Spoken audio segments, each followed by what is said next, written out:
Bang, bang, bang, bang. Tell me what you hear. John Lee Hooker, an active shooter, masked agents the moment before they kick in your door. Bang, bang, bang, bang. Do you take another sip and move those hips? Do you shelter in place and pray that nobody dies? Does your heart freeze before ice disappears you in the night? Bang, bang, bang, bang. 55 years of society's evolution. Feet stomping in time, bodies dropping in time, boots marching in time, until it is long past the time when it was just the devil's music making a smile, jump, and jive.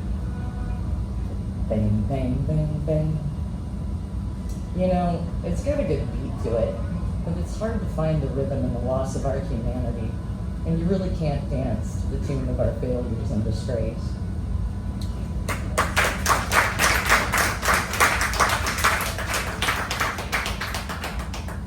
First, I wanted to thank Drew so much for asking us to come back. It's a beautiful space. I love it here. Thank you.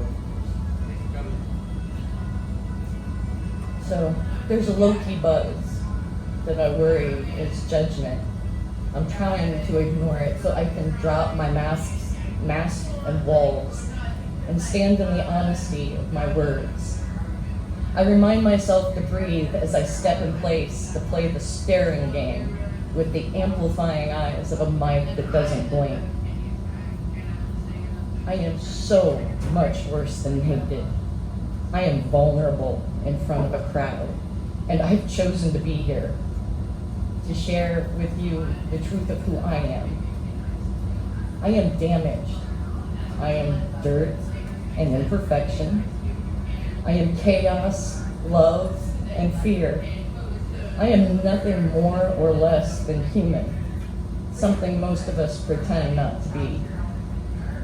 I know that I look nervous, that there's a quiver in my voice and hands, but I speak from the hope that nerves and words will allow you to be as human as me.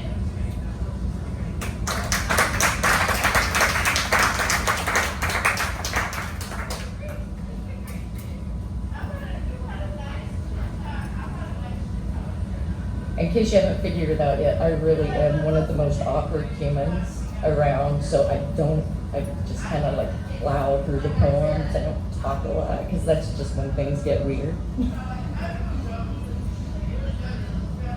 This one's called Things. We talk over breakfast about things we can't change, the fears we have, and the possibility of things yet to come. You listen to my predictions, waiting for the time I get it wrong, knowing we can't stop the tides any more than the rotation of the earth. We're not resigned and we're not hopeless. Just talking over breakfast about how things might become before they finally stop. And the business of the day is always making it through another with a roof over our heads and food on our plates. So we talk over breakfast. Say I love you as you leave for work, knowing deep down, removing the batteries won't really stop the clock.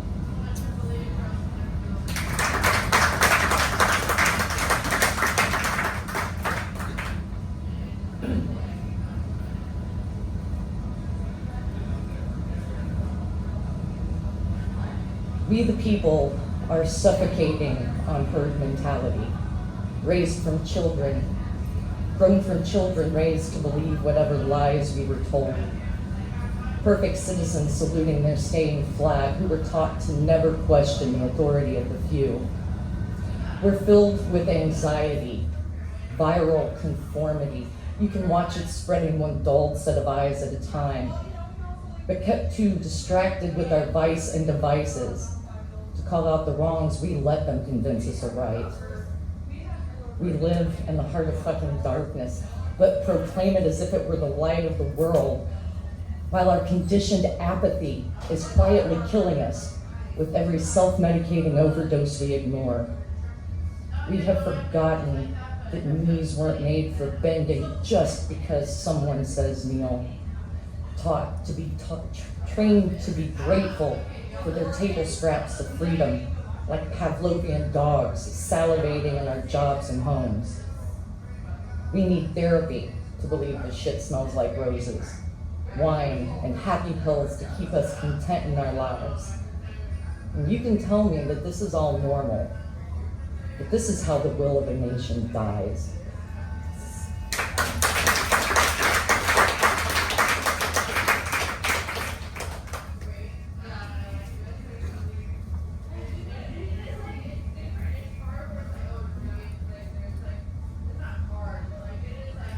Next to the black.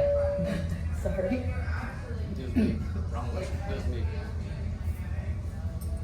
It's okay, I'll get a drink. This awkward is my fault. Not a bit. Next to the black coffee, as bitter as I'm trying not to be, sits 6 gold coins, speaking to the number of love. A gift from a voodoo queen demanding the number of power. And rose beads, the mystic said, were calling to the power of me. In the small hours and smoky darkness, I hear the spirits tease that every midnight is a crossroad, and every day another devil. And I think, no, I know I could sell my soul so easy, or lease it back for a higher price of change. Somewhere between the smoke and coffee, the day crawls gray outside the window.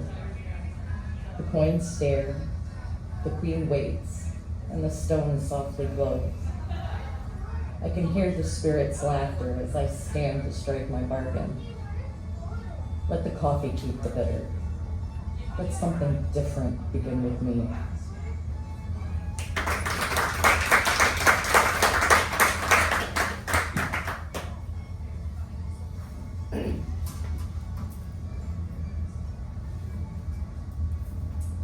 This is an older poem, way older, but since it is Pride Month and I came out at 50 as non-binary, and I have since discovered that a lot of folks my age who are non-gender conforming do not have the freedom of luxury that I did. They have to remain closeted. Their spouses or jobs are not accepting. And I am reminded every time I come across it how blessed I am. And so I am reading this for all of those who don't have the ability to speak out for themselves and claim themselves as who they truly are. It's called Happier Late Than Never. Born, judged, assigned. A pretty princess placed in a pink bubble of lace and long hair, speaking softly, walking quietly, because Jesus only loves little girls who act like ladies. Playing dress up in mommy's clothes and grandpa's overalls, waiting for the day one of them fit. Cue time and puberty. Still playing dress up, only now it's in my skin. Just one of the guys. Too femme for women with a Y, still judged, still assigned. So grow breasts, or bind and strap on a show, but neither one's right when both feel wrong. Born silent, raised ashamed, lived in denial because it is hard to stand proud when you have never found solid ground.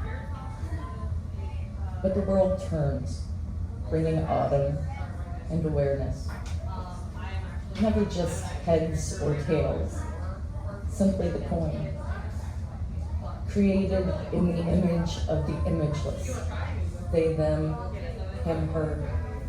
Perception may be reality to some, but my identity is mine to define.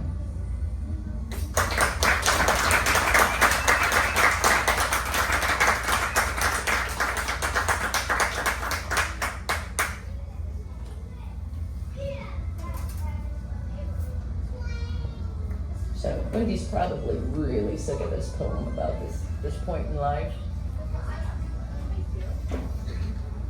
But I keep reading it as not just a poem to share with other people, but as a reminder to myself, because it's hard sometimes these days to remember that regardless of where we stand, we're all interconnected. Frigid fingers of wind slip through the cracked window behind my head, tickling the hairs on the back of my neck.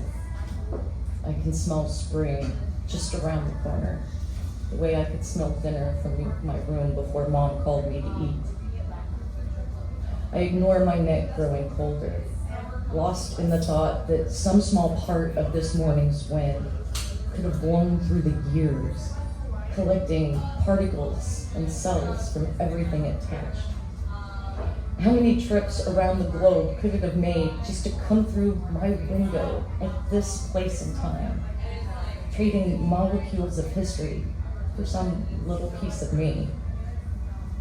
I turn to breathe in as much of the air as my lungs can hold and think, I'm inhaling tiny pieces of everyone I have ever loved, bits of people I have never known, and every single event that's happened in between.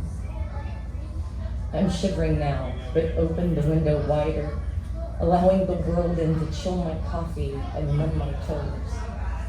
It is 5 a.m., and the last of winter's wind is keeping me company on a couch in rural Indiana.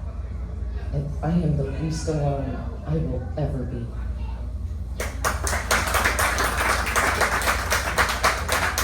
Thank you so very much.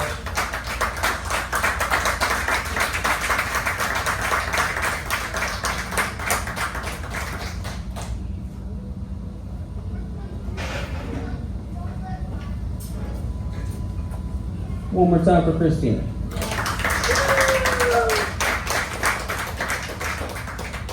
All right, next up we've got Wendy Cartwright. Wendy Cartwright is a poet, photographer, and freelance journalist who lives in Columbus, Indiana. Her travels have taken her as far as Mayan ruins and as near as the filling station. Watch out. She may squeegee your window. Her undiscerning tastes allow her to find creative fodder regardless of location. She has published 4 books. 4? I think I only have 1. Did you bring them all? I brought 2 of the others. Okay. One has disappeared forever. We've got books. Apparently one's disappeared forever. I don't know what we're going to do about that. I'll make you a bootleg for $10. Black market. All right. Wendy's work has appeared in various print and online publications, on WFHB radio, and the podcast Bloom Where You're Planted. She and Chris Dean founded and operate the small press, Keeping the Flame Alive. Everybody, Wendy Cartwright.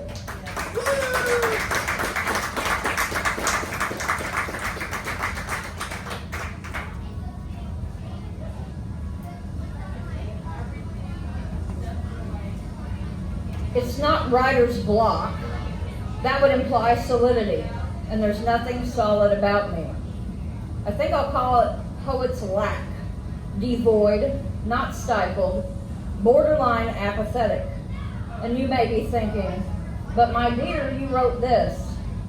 45 words it took 3 days to write.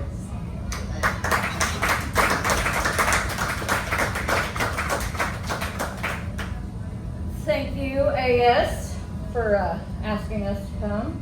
And thank you, Chris.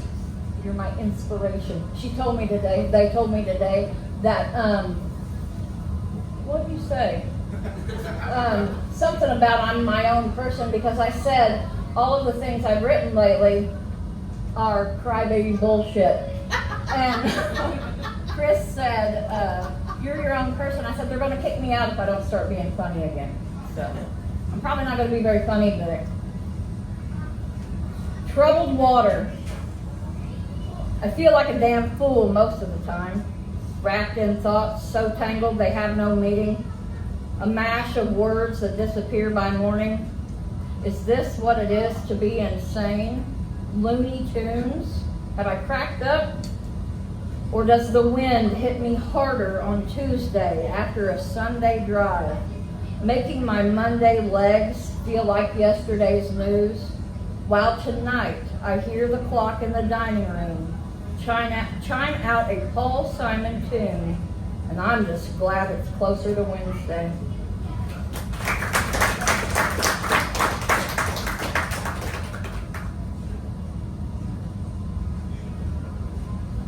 I'll get a little happier.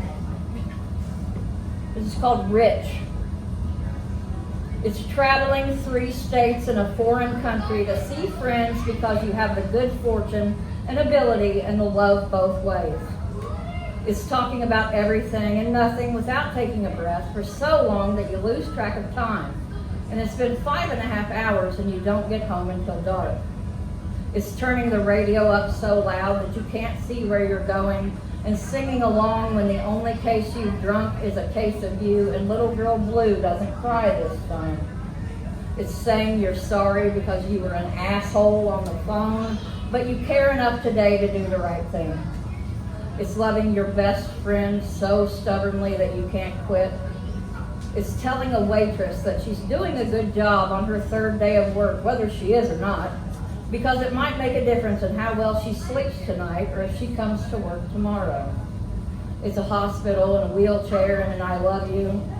It's going the extra mile or 300 because your friends have done far more for you than you could have ever done for them. It's 3 text me when you get home and 1 be careful in the rain because no one used to care. It's a song and eggs and letting the dogs out and chili and pie and a hug. Freedom is a smile or a tear because you've both been there before.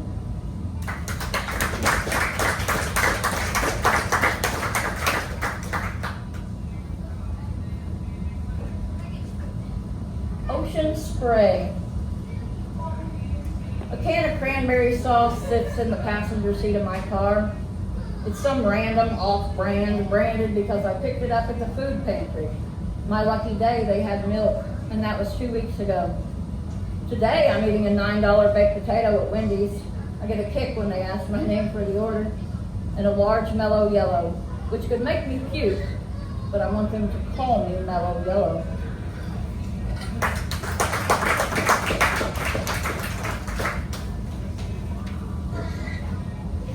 And I don't really write political generally, but I don't really follow rules either.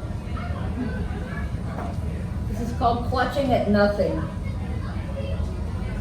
Trying to finger a dime from a watch pocket.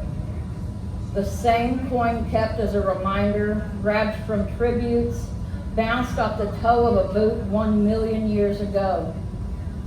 Feeling the ridged edge squeak out that familiar song along the broken fingernail of time, pressing the tips of the pointer and the bird as tight as humanly possible, with no grip strength left after years of clutching at nothing.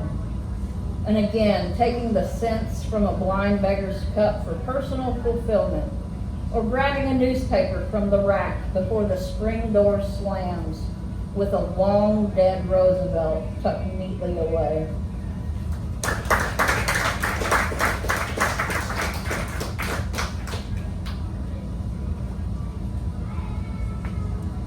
You know those 3 days in like February where it's like 80?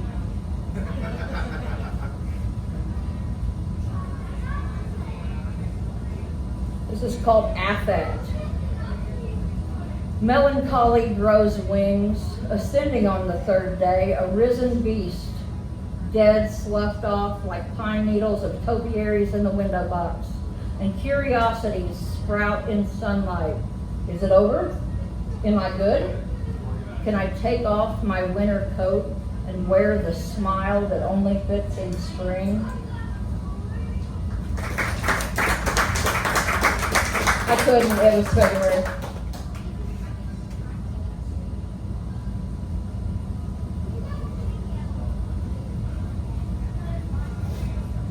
I have insomnia. This is about that. This is what I do during insomniac nights. Insomniacs pay their dues. There's no greater gift for a person who can't sleep than a 24-hour laundromat. It's the Lonely Hearts Club for used up dryer sheets and mismatched socks, where a person comes alone with a pocket full of quarters at 12:16 or 1:07. Stragglers start machines in silence like everyone's a ghost, washing their linens without a word. A sloshing lullaby and a dream of a cot in the corner. Because we all awaken when we get back home, so we fold and hang. There have been 2 fellow night owls and my clothes are almost clean. I'm happy some people sleep.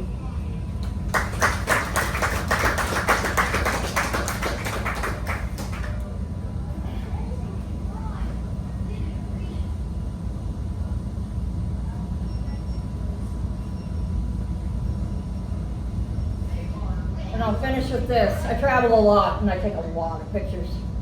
It's called Underdeveloped. You want to know what breaks my heart? The way you can't get a good photo of the mountains, especially while you're driving. And the color of the sky is never as beautiful on film as it is with your eyes. The thought that I almost didn't see the 2 protesters on the overpass, and I hope like hell everyone else noticed them, but I couldn't get a picture of them either.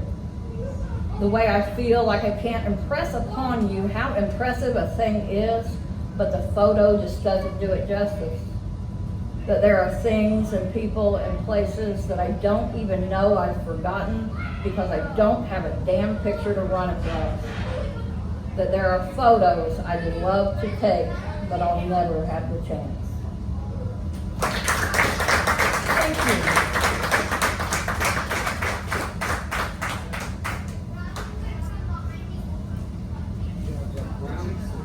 So I probably got chocolate on my face. There's a no-bake cookies over there. They're fantastic. We're going to take about a 10-15 minute break so we can talk about our books, maybe exchange books and whatnot. So there's a sign-up sheet if you haven't signed up yet. We're going to do 3 poems at a time for our all poetry open mic, so make sure you sign up. 15 minutes, y'all. One more time for our features, though.